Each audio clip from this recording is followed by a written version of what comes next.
Boa noite a todos. O tema aborto, ele mexe com muitas ideias pré-concebidas. E é natural porque, afinal de contas, existe uma gama de informações que são colocadas para nós.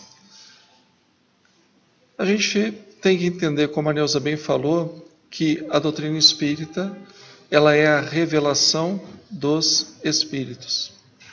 A doutrina espírita, ela não foi definida por um grande concílio, onde se reuniram os espíritas e a maioria votou por uma abordagem em detrimento de outra. A doutrina espírita não é feita por pessoas. A doutrina espírita é feita por espíritos. Qual é a função dos espíritos para a doutrina espírita? Revelar aos homens e às mulheres encarnados as leis de Deus que são mostradas na espiritualidade através da ação e reação. A forma como se vive aqui na Terra é a forma como colheremos as nossas ações na verdadeira vida, que é a vida espiritual. A verdadeira vida é a espiritual, porque o espírito não morre. Aqui na Terra nós morremos. O corpo, ele perece, mas o espírito prossegue. Se o corpo perece, essa vida é transitória. Uma vez que a alma, a trajetória dela, não pode ser interrompida. Uma vez que Deus cria o espírito, esse mecanismo nunca mais é parado. Esse espírito continua evoluindo, continua tendo as suas experiências, continua tendo os seus aprendizados. Mas nós, seres humanos, vivemos na matéria e nos falta, às vezes, o conhecimento do mundo espiritual. A gente é aqui como um cego tateando uma paisagem que nós não conhecemos, não vimos. Então nós precisamos de pessoas que nos guiem. Daí vem a revelação espírita. Quando Allan Kardec escreve o Livro dos Espíritos, o que ele procura trazer é exatamente a visão dos espíritos sobre os mais diversos temas da vida. Nesse assunto em particular, ele está falando da união da alma com o corpo. E aí, vamos começar a nossa trajetória exatamente dessa parte. Se somos espíritos e estamos num corpo físico, em algum momento esse espírito se uniu a este corpo. O que é uma pessoa quando morre? O corpo entra em falência e esse espírito se desliga desse corpo. Você só desliga algo que já esteve ligado. E nós vivemos muitos anos, graças a Deus, muitos anos ligados ao corpo físico. Por que a gente encarna? Porque a matéria nos traz necessidades. O espírito, ele não tem as necessidades que uma pessoa encarnada tem. É só a gente parar para pensar. Uma vez que você está como espírito, você tem um corpo espiritual, você não tem as necessidades materiais que o corpo físico necessita. Aqueles espíritos mais atrasados, eles vão levar para a espiritualidade essa lembrança dessas necessidades. Então eles vão sentir fome, vão sentir sede, vão sentir sono, vão sentir necessidade de fazer sexo, eles vão sentir ódio, vão sentir raiva, porque eles são materializados, eles são ligados à matéria. Então tudo que diz respeito à matéria vai repercutir na sua mente. Logo, são pessoas que não têm mais o corpo, mas que carregam uma coceira que elas não têm mais como coçar. E aí tem os casos de obsessão, de se ligar ao encarnado, para que, sugando as energias do encarnado, esse espírito possa ter as sensações materiais, as sensações físicas, porque ele, enquanto espírito, ele não age na matéria. Ele só age na matéria com a ajuda de alguém vivo, no sentido de estar na carne. Como nós temos necessidades, nós temos que satisfazer as nossas necessidades. Como nós satisfazemos as nossas necessidades? Trabalhando. O trabalho requer de nós o desenvolvimento da nossa inteligência. Nós temos que sair da ociosidade, da preguiça. Nós temos que sair, às vezes, do bloqueio mental, intelectual, cultural, para nós ganharmos o pão nosso de cada dia. E é assim que as civilizações foram erigidas. Assim que nós temos obras clássicas da literatura. Na música, nós temos músicas maravilhosas que atravessaram séculos. Hoje ainda se ouve, diversas músicas de autores há muito tempo mortos. Nós lemos livros que ainda remetem à antiguidade. Boa parte da filosofia humana ainda é reflexo da filosofia de pessoas que viveram 400 anos antes de Cristo em cidades e estados da Grécia. Boa parte da legislação ocidental, ela se remete às digestas de Justiniano e também dos códex romanos. A arquitetura, a influência que teve os países, nações como a Grécia, como o Egito, o próprio Oriente. A gente só pensar na Bíblia, um livro que começa a ser escrito 1000 anos antes de Cristo. Então, tudo isso são necessidades que a matéria nos traz e que desenvolvem, essas necessidades desenvolvem habilidades. Habilidades nos projetam para todo o nosso manancial de perfeição. Daí que, na psicologia, as pessoas falam que nós não somos seres prontos e acabados. Usam muito o termo devir. Nós somos seres em processo de formação psicológica. O ser humano nunca é velho ou novo demais para aprender, para desenvolver os seus potenciais. Você pode estar com quase 100 anos, você ainda tem a capacidade de aumentar ainda mais aquilo que você já desenvolveu. Claro que com as limitações de um corpo de 100 anos, ok, mas você não está parado. Todo esse processo de reencarnação em reencarnação, e reencarnação e reencarnação, nos trouxe até aqui. É o que permitiu à humanidade descobrir a democracia, os direitos humanos, os cuidados da medicina, as belezas da arquitetura, a fortaleza da engenharia, mesmo a arte da guerra, que com toda a desgraça que uma guerra traz, o desenvolvimento tecnológico costuma vir a reboque. Então, a reencarnação, ela é uma grande bênção. Apesar de nós não lembrarmos das reencarnações anteriores, o nosso espírito, ele traz a nossa personalidade. A lembrança das vidas passadas, quando nós assumimos um corpo novo, essa lembrança se esvai momentaneamente. Por um motivo muito simples. Lembrança, memória, ela está atrelada com sinapse. O cérebro, ele tem ligações nervosas.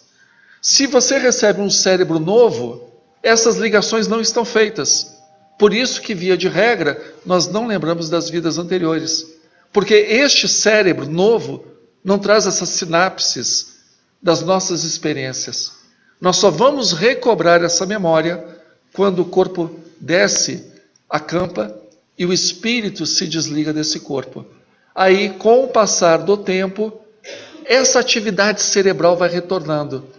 E aí nós lembramos das vidas que já vivemos, das pessoas com quem convivemos, das nossas atitudes boas ou ruins. Por isso que a vida, para nós, na matéria, é extremamente necessária. Por isso que toda reencarnação, ela é um recomeço de aprendizado, de oportunidades. Mesmo aqueles corpos que a gente olha com uma série de limitações, com uma série de deficiências, é o corpo funcionando de esponja e roubando da alma as suas mazelas. O corpo absorve, como mata-borrão, ele absorve as manchas do nosso perispírito, do nosso corpo espiritual. Então o corpo padece para que a alma se liberte. Mesmo uma criança com hidrocefalia, uma pessoa com retardamento mental, uma pessoa até com vida vegetativa, nada se perde. porque aquela alma está em processo de depuração, de resgate. Esse planeta é para isso mesmo. Esse planeta não é para anjos redimidos, nem para espíritos sábios. Esse planeta é para almas em começo de aprendizado, ou da forma que é colocado no livro dos Espíritos. Aqui nós temos um planeta de provas e expiações. Provas são desafios. Testar habilidades. Desenvolver potencial. Então aqui é lugar para isso. Expiação.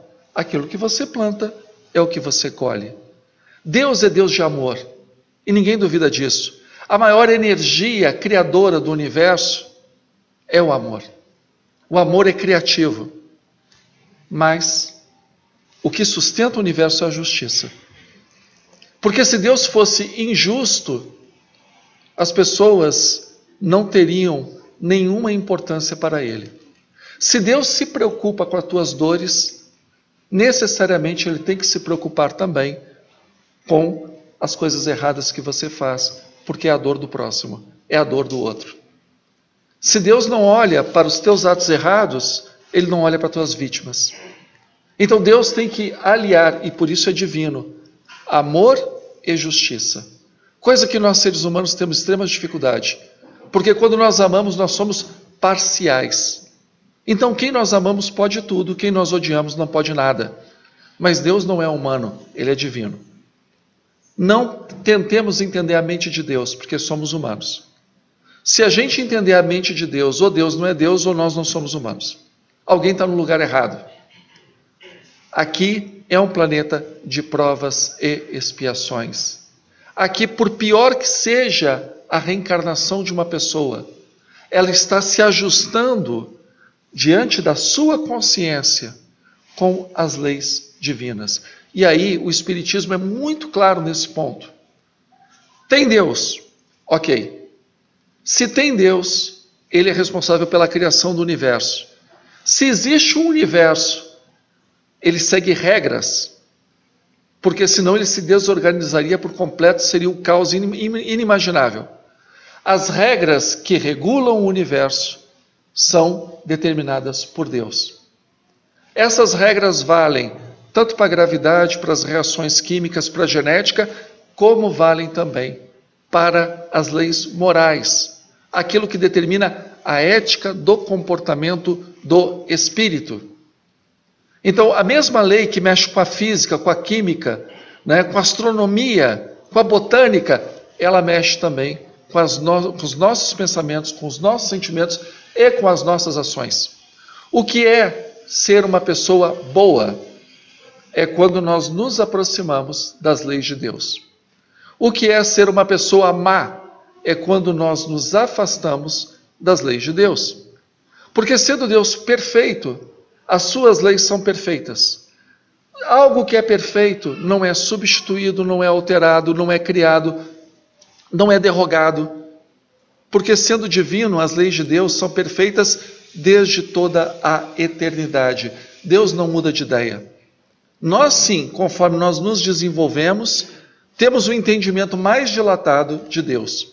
Então aquele Deus nômade do deserto do livro bíblico não pode ser o mesmo Deus das pessoas que convivem no século XXI, tendo acesso a informações, né, de partículas subatômicas e também de buracos negros gigantescos, de supernovas a bilhões de anos-luz de distância. Não é Deus que mudou, é a nossa visão que se dilatou durante essas reencarnações sucessivas em milhares de anos, em diversas culturas, em várias classes sociais, ora em corpo masculino, ora em corpo feminino, ora em corpo de tez negra, ora em corpo de branco, ou de indígena, ou de asiático. Nós aprendemos em todas as oportunidades, porque todas essas experiências nos enriquecem. Mas todas essas experiências têm o mesmo compromisso: não desafiar as leis de Deus, porque toda quebra de lei requer o reequilíbrio feito pela justiça. Pois bem, uma das leis dadas por Deus para todos nós é a lei do progresso. Mas o progresso ele é algo que existe na natureza, mas que cada um de nós, enquanto indivíduo, faz as suas escolhas de vida, e fazendo as suas escolhas de vida, vai progredir mais ou menos de acordo com as suas escolhas. Às vezes a gente anda muito pouco, às vezes a gente anda bastante. O que nós percebemos no contato com os espíritos é que quanto mais nós avançamos na escala espiritual, mais rápido é esse progresso. Quanto mais presos à matéria, mais devagar é esse progresso. A forma que nós desencarnamos nada mais é do que a consequência pela qual a forma como vivemos. Então não existe mistério. Um bom desencarne é uma vida boa no sentido espiritual. Não é boa no sentido de ter bons vinhos, boas viagens, carros maravilhosos, casa com 2 piscinas, quadra de tênis. Isso é uma vida material boa. Mas a que preço da moralidade? Se a moralidade permaneceu intacta, meus parabéns, sucesso. Mas e se a pessoa consegue tudo isso oprimindo, se corrompendo, roubando, como é que fica? Então, a vida material foi ótima, mas a vida espiritual foi um completo desastre. E conforme nós aprendemos, o nosso aprendizado é em progressão geométrica. É cada vez mais rápido. Então, o espírito evoluído evolui cada vez mais. O espírito atrasado é bem devagar, porque a matéria nos entorpece. Se aqui é uma experiência, nós temos que entender que reencarnar é uma oportunidade divina. Porque todo reencarne, ele é sustentado, melhor dizendo, por um plano evolutivo. Poxa, mas a criança vai nascer com síndrome de Down. Mas você não conhece a história daquela alma que está reencarnando.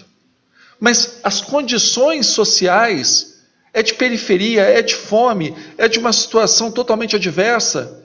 Mas você não sabe dali quais os potenciais que vão ser desenvolvidos através de todos esses estímulos que aparentemente são negativos. Nós não sabemos também o abuso que foi cometido no passado, que, como diz o ditado popular, o abuso de hoje é a caristia de amanhã. Se a gente tem fé, e o Espiritismo é fé raciocinada, nós não podemos tirar Deus da equação. Nós não podemos olhar para o mundo e dizer assim, isso é ruim ou isso é bom, esquecendo que tem um Deus, que é um Deus criador e que dá a vida. É um Deus que age, que não se omite. Então, para aí, tem Deus, eu tenho que acreditar. A cabeça dele funciona muito melhor do que a minha.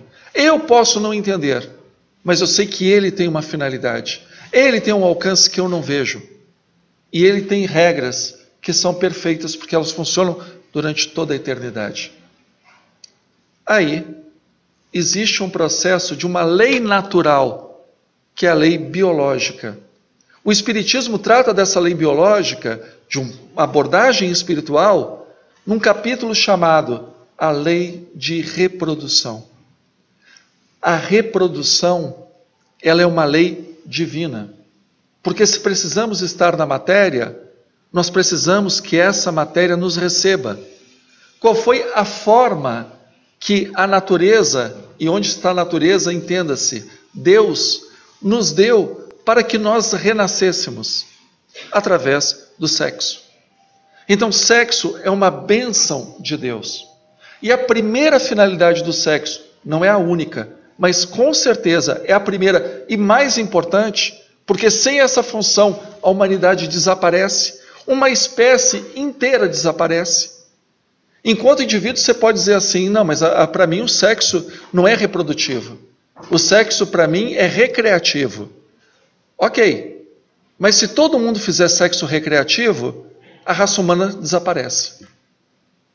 Então, para de pensar só em você. Pensa na tua espécie. Qual é a função primordial do sexo? Reprodução. Tira a reprodução do sexo e você mata uma espécie inteira. Tira a reprodução de todas as espécies e você acaba com a vida no planeta. A não ser para seres muito simples, que são seres assexuados. Como faz? Então, a lei divina diz que a reprodução humana, a prática sexual, vai trazer novos espíritos através da formação de novos corpos, com a união do gameta masculino e do gameta feminino. Essa é uma lei da vida. E a gente tem que separar, principalmente nos dias de hoje, o que é ideologia do que é fato. A ideologia é uma pessoa querendo modificar o mundo de acordo com o seu ponto de vista. Via de regra, onde teve um ideólogo, houve uma pilha de cadáveres logo depois.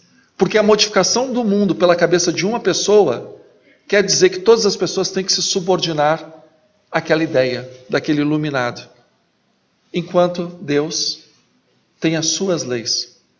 Independente do que a gente goste ou não goste, acredite ou não acredite, ache bom ou ache ruim, existe uma lei perfeita. A lei de reprodução é uma das leis de Deus. No livro dos Espíritos nós temos outra, lei de igualdade, lei de progresso, lei do trabalho, lei de sociedade, ok. Mas particularmente para encarnarmos uma mulher, um homem, um ato sexual, uma fecundação do gameta masculino no gameta feminino. E aí, tudo isso acontece com a ativação de diversos hormônios, tanto num quanto no outro. Tudo isso voltado para a maior beleza que o sexo pode oferecer. Que nada é tão maravilhoso quanto o ato de gerar uma vida. Isso é o que mais nos aproxima de Deus, é o ato de participarmos da geração de uma vida. E a geração de uma vida é trazer uma alma de volta para este mundo, que para esta alma é um mundo de oportunidades. E uma vez que se fecha esse ciclo, aí a natureza faz o seu trabalho. O homem diminui a sua testosterona para ficar menos violento e menos sexual, para que não procurem outras mulheres. Fique mais carinhoso. A vasopressina começa a ocupar mais a entidade masculina, para que ele cuide da sua esposa, da sua companheira. Porque em termos evolutivos, houve uma época, que não é tão distante em termos históricos, que a mulher, no sentido de fêmea, dependia, numa gravidez, vivendo numa savana africana, onde haviam animais que atacavam, predadores, era muito importante que houvesse um homem dedicado para ela, para que ela pudesse se dedicar à criança. E aí tem a relação dos hormônios femininos com aquele bebê, que é uma relação única. Por melhor, por mais maravilhoso que seja o pai, essa relação da mãe com o bebê, ela é exclusiva. E curiosamente, a natureza é tão perfeita que ela fez com que a mulher se desligasse do homem na gravidez e posterior à gravidez para dar atenção para a criança. E o choro da criança, que chega a atingir 96 decibéis, que é o equivalente de você usar uma britadeira numa calçada, o choro da criança para a mãe induz endorfina. A mulher, em vez de ficar desesperada, ela fica mais tranquila. E serotonina. Então veja que interessante. Num avião, num voo internacional de 14 horas, onde uma criança chora às 14 horas, o ser mais evoluído daquela classe econômica, porque via de regra a criança só vai na classe econômica, né? O ser mais evoluído quer botar um paraquedas na criança e jogar. E a mãe, ela, em termos biológicos, é preparado para aquele choro, ela sentir prazer, porque se ela não sentir prazer, ela esgoela a criança. E isso não é só do ser humano, tá? Tem testes em laboratório que mostram isso em diversos outros mamíferos. Tanto que se oprime, ou melhor dizendo, se suprime essa ligação neural, a mãe para de atender o filhote. Coitadinho dos camundongos, né, que são os mais usados em laboratório. Se você suprime essa ligação entre o os neurônios na área específica do cérebro, a fêmea, né, a fêmea do camundongo, ela para de dar atenção para a cria. E em camundongos fêmeas, que ainda não tiveram nenhuma relação sexual, se você injeta o hormônio, ela começa a dar atenção para o filhote das outras. Então existe uma relação que é própria de mãe e filho.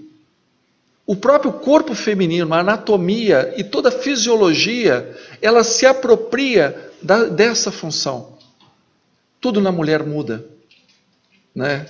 Para vocês terem uma ideia, a mulher vai gastar, durante toda a gestação, energia suficiente para correr 42 maratonas. Durante 9 meses. Sabe quanto de caloria o homem gasta para fazer o ato sexual? O necessário para o cozimento de um ovo. Olha a diferença. Não tem como essa relação ser a mesma. Estou falando em relação à criança, não em relação ao casal. Tudo isso foi feito para que nós chegássemos aqui.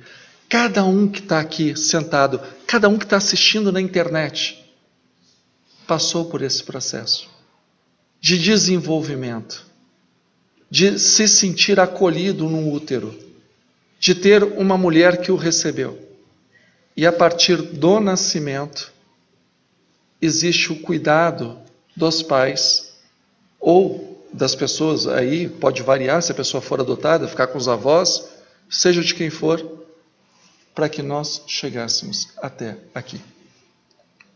Por pior que tenha sido o pai, por pior que tenha sido a mãe, por mais difícil que seja a nossa história, nós temos uma dívida de gratidão com os nossos pais, que é única. Porque a vida miserável, maravilhosa que tivemos, ela nos trouxe até aqui e nos deu a personalidade que nós temos. Nos deu a oportunidade de desenvolver tudo que nós somos. E nós carregamos o nome dos nossos ancestrais. A gente não para pensar quantas e quantas e quantas e quantas gerações, num único ser, essas gerações são representadas. Quantas pessoas viajaram oceanos, continentes, vieram de outros países, os nossos antepassados, passaram por processo de escravidão, por processos de comércio, de cultivo da terra, cada geração o seu desafio, cada geração a sua história.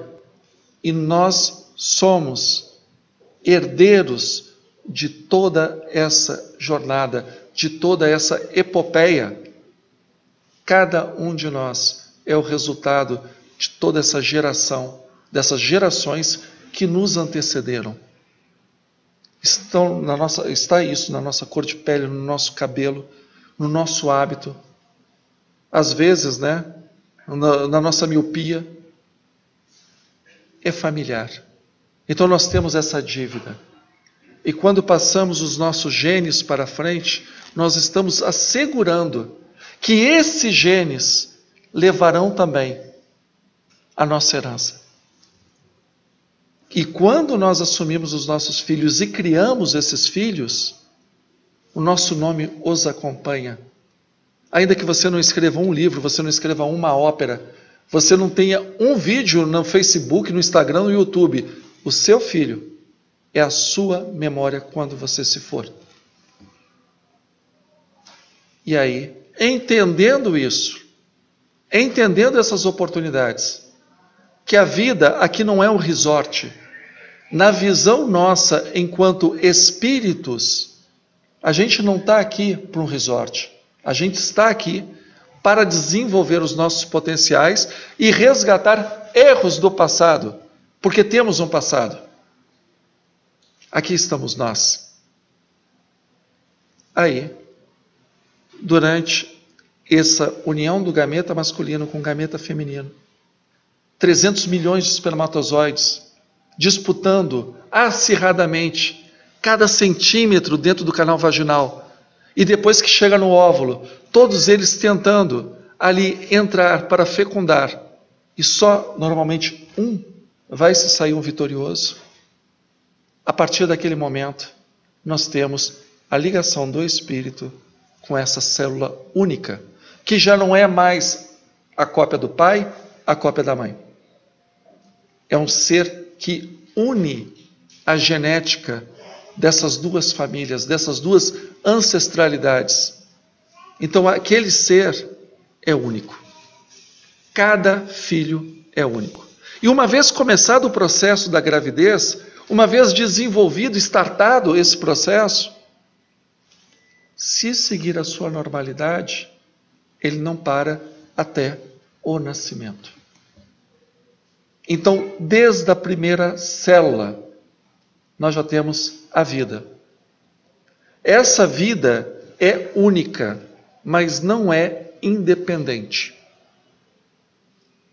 Nós não estamos falando de unha, que você pode ir lá e cortar, não estamos falando de cabelo. Então, essa célula é ela e ela tem uma vida. Essa vida vai começar num crescimento astronômico, que é algo minúsculo, que em 9 meses vai sair pesando em torno de 3,5 kg, 4,5 kg. Pensa, em uma célula, você tem um ser de 3 quilos, 4. Bom, eu nasci com 5, né? Minha mãe é uma santa. Parto normal, imagina, né? A partir daí, é a vida e o espírito que reencarna. Pois bem, qualquer processo que impeça essa vida de seguir a termo, o vocábulo que se usa é abortamento ou aborto. É uma interrupção dessa vida. Porque a tendência dela era desaguar no nascimento. E ela só não desaguou no nascimento porque houve uma interrupção. Houve uma quebra da lei de reprodução. O aborto é isso, é uma quebra numa lei divina. Essa quebra pode ser natural, porque por algum motivo, ou essa mãe, ou essa criança que está nascendo, este ser que está encarnando, esse corpinho não tem condições de prosperar, então há o aborto natural, e isso é uma prova para os pais, muito mais do que para a criança. Existem várias causas, né? Desde causas genéticas, causas fisiológicas, mas também pode ter causas espirituais. O espírito, ele desiste da sua reencarnação por medo das provas que ele vai enfrentar. E foi uma das coisas que me chamou muito a atenção quando eu comecei a dirigir grupo mediúnico, era o caso de crianças que já estavam no útero da mãe e que se manifestavam no grupo dizendo que não queriam reencarnar. Porque, olha, eu mudei de ideia. E tinham que ser doutrinadas como espíritos desencarnados são doutrinados, esclarecidos, para que não fugissem da sua responsabilidade e não houvesse um abortamento chamado natural. Aí nós temos uma outra situação também, que a vida da mãe corre risco. E existem certas gestações que, por diversos motivos de ordem médica, elas colocam em risco a vida da mãe. E aí você tem um ser em formação e um outro ser já formado. Numa situação dessa, podem os dois virem a perecer. Então você opta pelo ser que já está formado, sadio, em detrimento daquele que existe só uma expectativa. E aí é chamado o abortamento terapêutico. O objetivo do abortamento terapêutico, salvar a vida da mulher. Aí nós temos o outro tipo de aborto, que normalmente é o mais polêmico, que é o aborto provocado, onde existe um ato de vontade para que essa vida seja descartada. E hoje, nos chamados direitos reprodutivos, eles utilizam o vocábulo direito reprodutivo para falar de controle populacional. Tudo que vocês ouvirem falar de direito reprodutivo nada mais é do que um eufemismo para dizer como nós vamos impedir, principalmente pessoas de periferia e pessoas de países de terceiro mundo, de aumentarem a população da Terra. São chamados neo-malthusianos, da teoria de Malthus, que os bens crescem numa proporção aritmética, enquanto que os seres humanos se multiplicam numa proporção geométrica. Logo, em algum momento, vai faltar bens para atender todas essas pessoas, e isso vai gerar a desagregação social. Aí, fundações internacionais e organizações poderosas, até de países ditos civilizados, fomentam a aprovação da legalização do aborto com um único objetivo. Apesar de levantar a bandeira, da autonomia feminina, o interesse não é, de forma nenhuma, os direitos femininos. O objetivo é diminuir a população da Terra. Mas não é diminuir a população dos filhos deles, é diminuir a população daqueles que são considerados degenerados, ou seja, pessoas com maus genes. Então, meus amigos, isso é uma verdadeira eugenia travestida de direito reprodutivo. E detalhe, abraçada pela ONU, pela área de direitos humanos. Então, o aborto, que nada mais é o ato de matar uma criança dentro do ventre da própria mãe, é estimulado como direito humano. E nós compramos essas ideias, porque afinal de contas é a ONU falando, quem sou eu para discutir? E nós esquecemos que existe uma agenda política e ideológica atrás dessa movimentação. Tudo voltado para o controle da população. Porque tentaram de várias formas. Necessariamente o aborto não resolve o problema do crescimento populacional. Aqui no Brasil a população tem diminuído, não por causa do aborto, mas por causa do mercado de trabalho. Nós estamos num gráfico decrescente, numa curva decrescente da população, sem que a legalização do aborto tenha sido aprovada. Na Índia, há a legalização do aborto e continua a curva de crescimento. A China, durante muito tempo, foi praticado o aborto principalmente nas mulheres, ou melhor dizendo, nos bebês do sexo feminino. E a curva de crescimento populacional só aumenta. Então essa relação entre aborto e crescimento populacional não dá para bater o martelo. Quando a mulher fala, meu corpo, minhas regras, a gente tem que prestar muita atenção. Porque o seu corpo e as suas regras ninguém discute. Mas a criança, ela ocupa o corpo da mãe, mas não é o corpo da mãe. Meu corpo, minhas regras é cortar a minha orelha, é cortar o meu nariz, é amputar o meu braço. Meu corpo, minhas regras. E eu não vejo ninguém levantando bandeira por esse direito.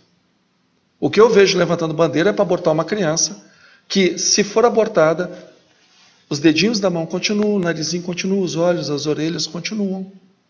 Então não é meu corpo. Porque se fosse meu corpo, muitas pensariam duas vezes.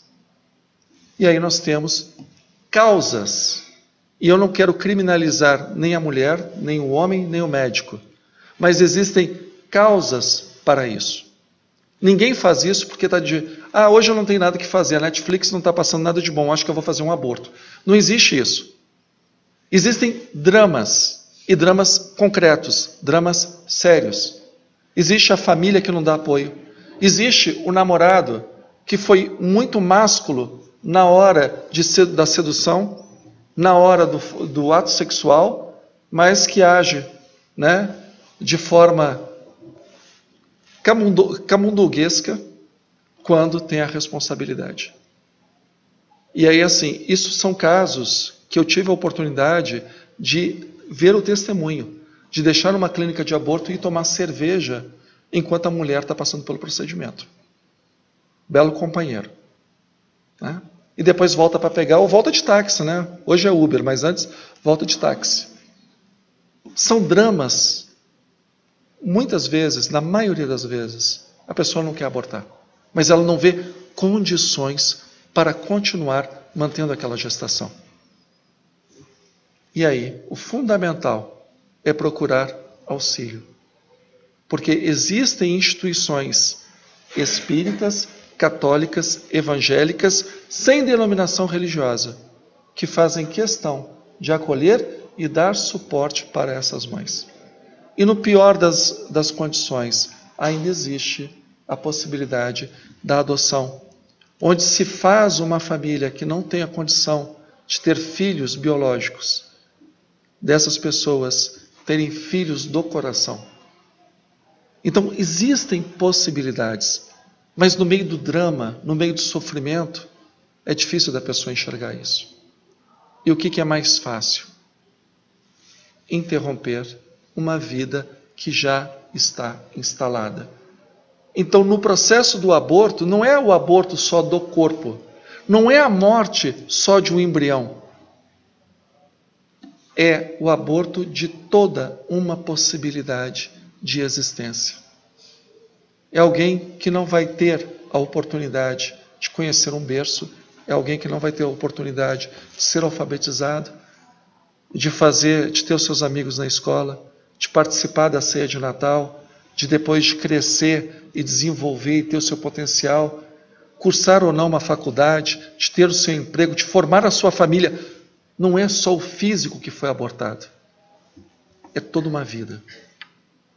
Por isso que o Espiritismo, ele olhando para a reencarnação, ele fala: eu entendo o seu drama, eu entendo o seu sofrimento, mas eu não posso dizer que o que você fez ou pretende fazer está correto. Se você precisar, eu estou aqui, eu te ajudo. A gente supera isso juntos. Mas não vem pedir apoio para o seu ato.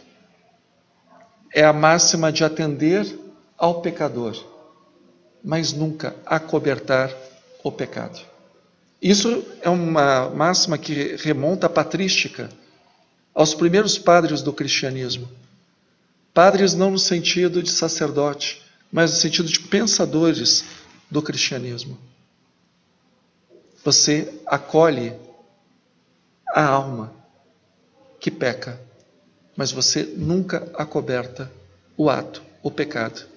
Porque se transgride a lei de Deus, desculpa, mas eu não tenho como dizer, para satisfazer, para legitimar o seu gosto, de que Deus bate palma para isso.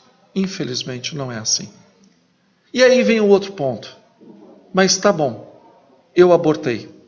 O que está feito, sim. E daqui para frente? A primeira coisa é entender que fez algo que não está de acordo com as leis de Deus. A segunda coisa é, bom, o que eu posso fazer, então, de bom? Não é ficar colocado, fossilizado na culpa. Porque a culpa não serve absolutamente para nada. A culpa é algo que te engessa. Você não avança, só sofre. Para que esse martírio? Se já existe o arrependimento e existe a vontade de fazer diferente, por que não? E tem aí um caso que eu acho que é o melhor dos exemplos. Se eu não me engano, o Dr. Jonathan Natson, ele era dono de uma clínica de aborto. Ele praticou mais de 60 mil abortos. Ele foi responsável pela legalização do aborto nos Estados Unidos. Ou melhor dizendo, pela descriminalização do aborto nos Estados Unidos. Mentindo em relação a estatísticas. E aí, certa vez, no procedimento abortivo, era o começo do ultrassom. Ele resolveu utilizar o equipamento de ultrassom num aborto, para mostrar como era seguro o procedimento, como era higiênico, que as mulheres não precisavam ter medo, que era algo profundamente científico. E quando ele faz esse exame, no processo de aborto, ele vê a criança recuando no útero da mãe. Criança com um pouco mais de 3 meses. E um instrumento tentando pegar. E ela, apavorada, colada no útero. E de repente a boca se abre. E aí ele chama esse vídeo de O Grito Silencioso. E aí começa a ser tirada as partes da criança, porque o aborto não é feito por inteiro. A criança ela tem que ser fatiada e depois juntada numa bandeja para que você verifique se não tem nada que vá ficar no corpo da mãe. A partir daí, ele começa a ser um ativista. 60 mil abortos. Começa a ser um ativista pelo direito da vida. Vai depor no Congresso, escreve livro, participa de seminários, auxilia as mães que querem abortar por falta de condições financeiras. É isso que nós podemos fazer dentro das nossas condições. Porque é engraçado, quando se fala de aborto, pensa só na mulher. E esquece que tem os pais, que tem o companheiro, que tem uma equipe médica, que tem o colega que falou, não tem nada demais, é só uma célula, é só um amontoado de sangue. Cada um, nesse momento, tem a sua responsabilidade. E é terrível a gente dar conselhos daquilo que nós não dominamos, daquilo que nós não conhecemos. Porque existem também os traumas psicológicos, podem existir as consequências físicas que ninguém está indene. Curiosamente, um dos casos de trauma psicológico que eu tive a oportunidade de conversar, a minha área não é psicologia, mas eu sou dirigente espírita. Então, pessoas com seus dramas também conversam e querem uma orientação. De um pai que estava desempregado e, não digo obrigou, mas convenceu a mulher a fazer o aborto, porque eles estavam em começo de casamento. E ele falou para mim, confessou, não tem um dia que eu não me lembro disso e que eu não me arrependa. Um homem. Ninguém está indene, ninguém está imune a isso. Mas esse saco de culpa, esse entulho de remorso, não serve para absolutamente nada se nós não produzirmos alguma coisa positiva a partir daí. Então, existe uma lei, é a lei de reprodução. Existe outra lei, que é a lei do progresso. Ambas, elas têm um entroncamento chamado reencarnação. A reencarnação é uma bênção para a alma, em qualquer condição. Nós temos que pensar como espíritas, pelos olhos do espírito, e não pelos olhos da matéria, porque senão nós estamos invertendo o sentido do espiritismo. O espiritismo não é olhar para a vida com um olhar que nós já temos, e para isso não precisava de espiritismo. O bebê é anencéfalo. Não tem cérebro. Vamos abortar. Isso é um olhar que qualquer pessoa pode ter. Você, como espírita, tem a obrigação de olhar para esse bebê e dizer, que alma tem aí? Quais são as condições desse ser para reencarnar nessas condições? Qual é o aprendizado que essa alma quer ter com essa experiência? Nós, como espíritas, não podemos abraçar o olhar hedonista, a satisfação dos prazeres. Agora, com essa moda de neurolinguística e coach, nós estamos aqui para ser felizes. Desculpa, não é a realidade que eu vejo. Nós temos momentos felizes. Então, tá bom, aproveita, porque passa. Tá ruim, não reclama, porque passa. Porque isso aqui não é um resort. Isso aqui é um planeta para que nosso potencial seja estendido à sua máxima potencialidade.